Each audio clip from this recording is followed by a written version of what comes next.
ఇప్పుడు ఈ SR latch okay. దీనికి క్లాక్ మనం ఇవ్వాలి. క్లాక్ ఇవ్వాలంటే లాచ్ పర్లేదు. క్లాక్ ఎందుకు ఇస్తాం? పర్ఫెక్ట్‌గా రావడానికి. క్లాక్ ఇవ్వాలి, ఎనేబుల్ ఇవ్వాలి. ఇది వీటికి నెక్స్ట్. నెక్స్ట్ ఈ బ్లాక్స్‌కి క్లాక్ డిఫైన్ చేయాలి. నెక్స్ట్ ఎనేబుల్ కూడా ఇవ్వాలి. ఇవన్నీ ఇస్తేనే ఫ్లిప్ ఫ్లాప్ పర్ఫెక్ట్‌గా వర్క్ అయిద్ది. సో చూద్దాం. క్లాక్ ఎలా జనరేట్ చేయాలంటే మాడ్యూల్ ఏంటి? Clock generation.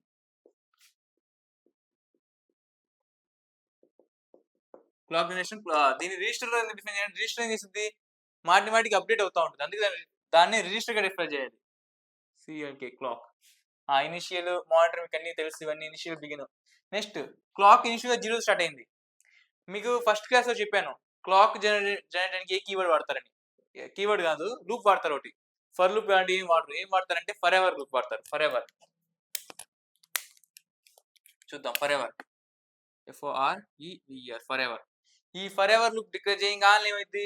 ఈ లూప్ ఫర్ ఎవర్‌గా అప్ టు ఎండ్ వరకు రన్ అవుతానే ఉంటది. చూద్దాం. ఎంతవరకు రన్ అయిద్దంటే చూద్దాం. ఎంతవరకు ఈ క్లాక్ జనరేట్ అయిద్ది.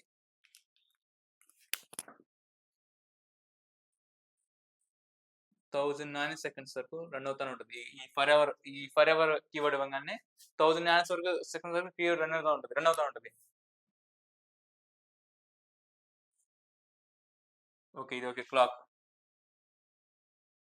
నెక్స్ట్ దీనిలో ఫ్లిప్ కాబట్టి ఆర్. ఈ క్లాక్ ఒకటి క్లాక్ పల్స్. దీని ప్రకారం రన్ అవుతా ఉంటది. 1, 2, 3, 4. ఈ 4 క్లాక్ పల్స్ దగ్గర రన్ అయ్యిద్ది. కానీ నాకు 4 వరకే రావాలి కదా! 4 వరకు రావాలంటే ఏం చేయాలి? 4 క్లాక్ పల్స్ వరకు ఏం చేయాలి? ఏ కీవర్డ్ వాడతారు? ఈ ఫర్ ఎవర్ తీసేసి repeat. REPEAT repeat 4. 4 times repeat చేస్తే చాలు. ఈ క్లాక్ నెగెటివ్ క్లాక్ అంటే అప్‌డేట్ అవుతా ఉంటది వాల్యూ. ఎవ్రీ 10 సెకండ్స్‌కి క్లాక్ వాల్యూ నెగెటివ్ క్లాక్ అయిద్ది. Up down. Up down, up down, up down. అందుకే ఈ కీవర్డ్ వాడతారు. Clock negative clock. ఓకే. 10 10 ఇవ్వచ్చు, 100 ఇవ్వచ్చు, 1 నానో సెకండ్స్ ఇవ్వచ్చు. మీ ఇష్టం అది. నానో సెకండ్స్ నేను రిపీట్ చేస్తున్నాను. ఇది మీ ఇష్టం. ఇది క్లాక్ జనరేషన్. ఈ క్లాక్ జనరేషన్ ఎక్కడ వాడతారంటే ఈ ఫ్లిప్ ఫ్లాప్స్ దగ్గర వాడతారు. నెక్స్ట్ మొత్తం టెస్ట్ బెంచ్. మీరు డిజిటల్ ఎలక్ట్రానిక్స్ బాగా నేర్చుకోండి. డిజిటల్ ఎలక్ట్రానిక్స్ డెప్త్‌కి వెళ్ళిపోండి. డిజిటల్ డిజైన్ గాని, ఎలక్ట్రానిక్స్ గాని బాగా నేర్చుకోండి. బాగా డిఫైన్ చేసుకుంటే ఈ ఫ్లిప్ ఫ్లాప్ డిజైన్ చేయగలం. ఓకే. నేను తప్పు చెప్పొచ్చు. కానీ మీరు వెరిఫై చేసుకోండి. చెక్ చేసుకోండి. ఓకే. ఇక్కడ తప్పు చెప్తే మీరు మోడిఫై చేసుకోండి. నెక్స్ట్ టెస్ట్ బెంచ్ మొత్తం నీట్‌గా అన్ని ఎక్స్‌ప్లెయిన్ చేసుకుందాం. ఇదే ఇంకా ఈ సీక్వెన్స్ లాజిక్ డిజైన్‌లో. నెక్స్ట్ ఫైనల్ స్టేట్మెంట్స్ ఉంది. కొన్ని ఉన్నాయి చెప్తాను అది అంతే.